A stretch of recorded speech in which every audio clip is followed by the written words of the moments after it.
Hey guys, it's Ben here with the YouTube channel Bullet Points, and today we're going to be talking about what is a scout rifle. And the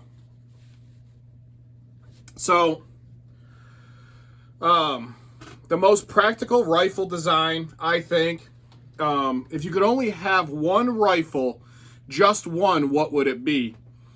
That question led to the creation of one of the most debated and misunderstood firearm concepts ever, in my opinion, and that's the Scout rifle.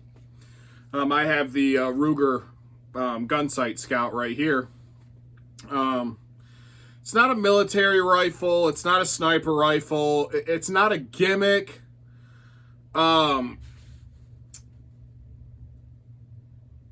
So, what is a Scout rifle, and why do some shooters swear by it? You'll see a lot of guys, they use these as their primary hunting rifles. Where did the idea come from? Like I said,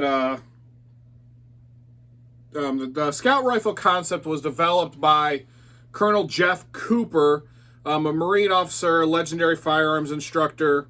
Cooper wanted a general purpose rifle, something light, fast, accurate, and powerful enough for almost any realistic task, right? Like hunting, self-defense, survival, scouting and reconnaissance.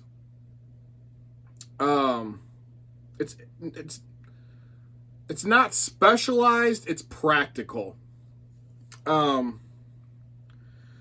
Really, the core idea of the Scout rifle was that a true Scout rifle follows a specific philosophy, and it should be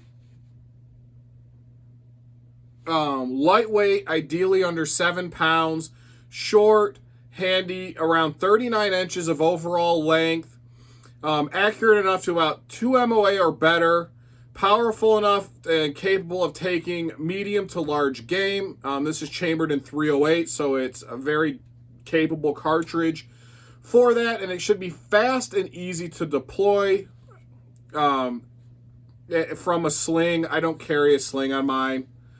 The rifle is meant to be carried all day and not benched. That's why the weight and everything was very, very important. One of the most distinctive features is the forward scope. You can see how far forward the scope is. It's got a long eye relief scope on it. Instead of mounting the optic over the action, the Scout rifle uses a long eye relief scope mounted forward of the receiver.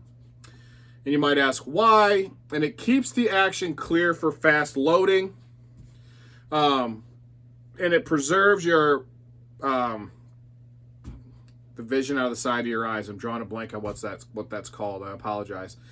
Fast target acquisition at practical distances. You can actually shoot this rifle with both eyes open, so you keep a great field of vision. It's not about high magnification. It's about speed and awareness. This is only a 4 to 9 power scope. Or I'm sorry, this is only 1.5 to 4 power scope. Jeff Cooper's favorite round was the .308 Winchester because it was widely available, proven on game and threats. It was a good balance of power and recoil. I can agree with that. I've shot this rifle a lot. It's so sweet. Most Scout rifles are bolt action, normally with detachable magazines. Mine came with, when I bought it, came with a plastic and a metal one. You'll see these in semi-autos, but I don't think the semi-autos stay true to the actual Scout rifle. Some of the more common features that you won't see on a lot of other rifles is they're supposed to have iron backup sights. They're supposed to have sling rings. I've got one on here, front and back. My front one's actually held on by a bipod. Usually with a synthetic or lightweight stock. Mine's a laminate. 19-inch barrel, and the rifle is built to move, not to impress on Instagram. It's a general purpose tool optimized for real-world distances, designed for speed, carry, and reliability. It's not for long-range precision. It's not a competition gun. And it's not heavily covered in accessories. You won't see much. I have a bipod and a scope, if you count the scope as an accessory. It's about doing the most things and not one thing perfectly. There's several manufacturers of these rifles out there. Steyr probably is one of the first ones to come out with like this actual pattern scout rifle. Ruger Gunsight Scout, which is what I got. Savage also has Scout models. Some stick closely to Cooper's Visions. All others, there's a lot of modern interpretations of it.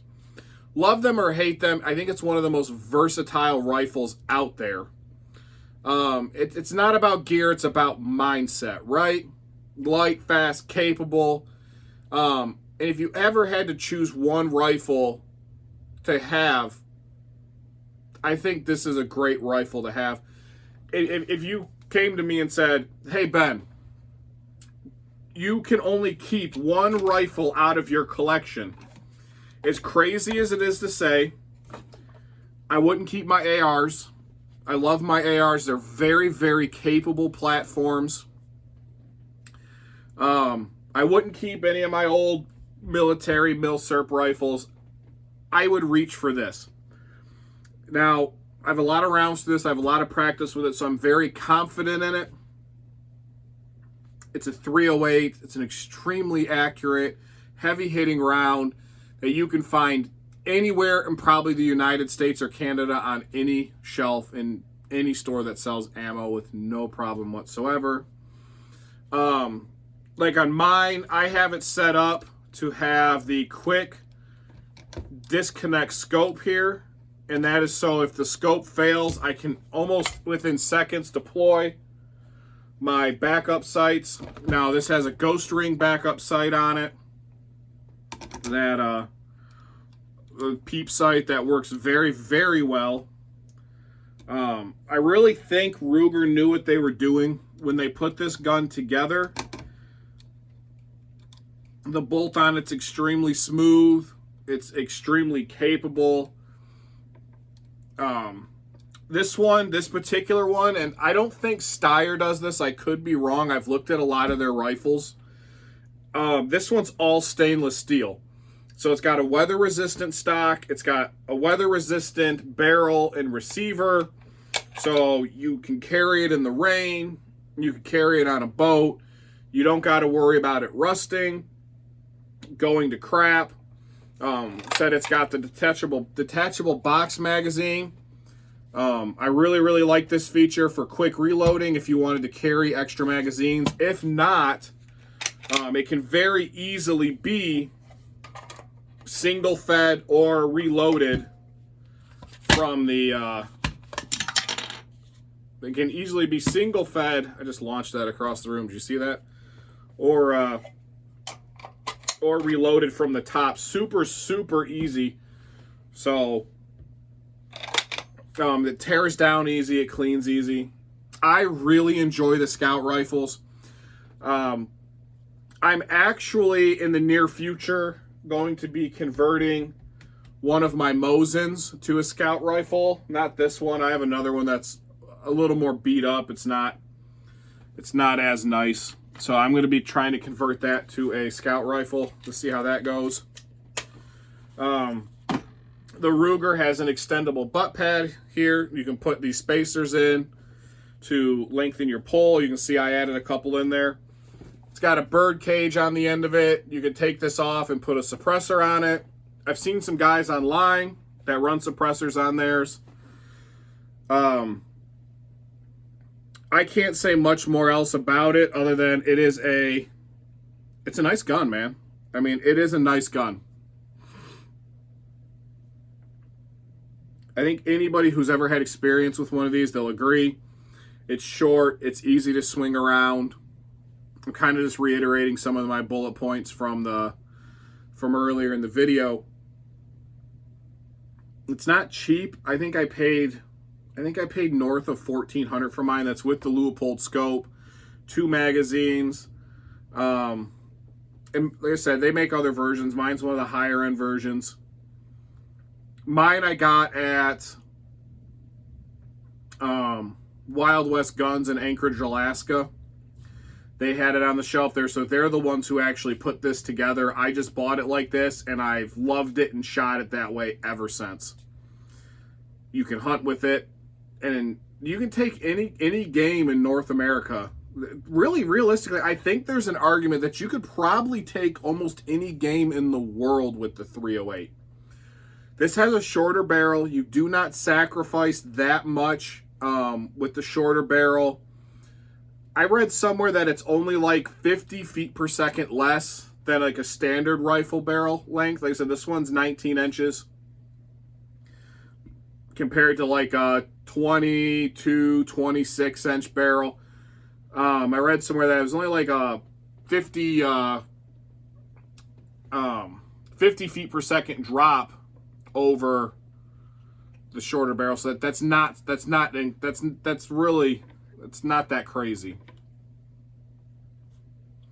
But hopefully you liked your video. Hope you liked this video. If you have any comments, if you own one of these, if you own one of the Steyrs, I'd love to hear what you think about it.